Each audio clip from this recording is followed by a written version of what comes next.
காசை வாங்கி ஓட்ட நீயும் போட்டு விடாதே அம்மா போட்டு விடாதே.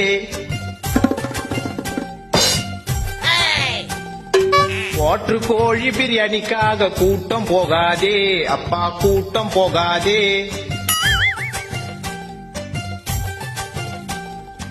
5 வருஷத்துக்கு ஒரு முறை மாறும் ஆச்சி ஆச்சி.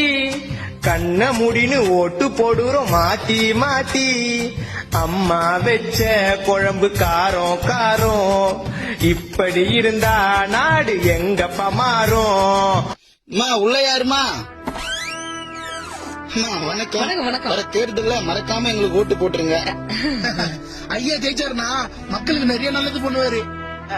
ஓட்டு தானே போச்சு. ஐயா 18 வயசுக்கு மேல உள்ளவங்க உங்க குடும்பத்துல எத்தனை பேரு? ஆபாசமா ஏதாவது காமிக்க போறீங்களா?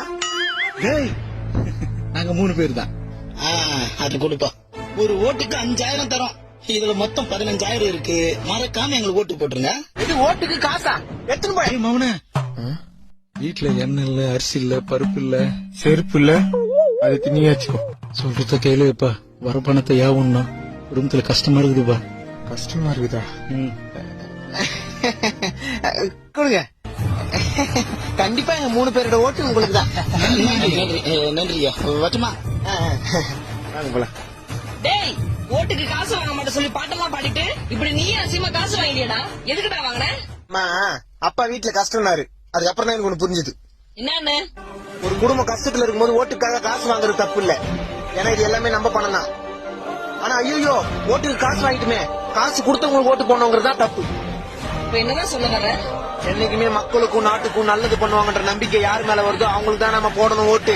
டேய் மகனே, நீ சொல்றது எதுவும் புரியாது. அப்ப காசு கொடுத்தவங்களுக்கு ஓட்டு போட மாட்டியா? முடியாது. எலெக்ஷன்ல யார் தான் ஜெயிப்பா? தெரியாது. டேய், அப்ப வந்து போனவங்களுக்கு நெஞ்சார்ந்த நன்றிகள்.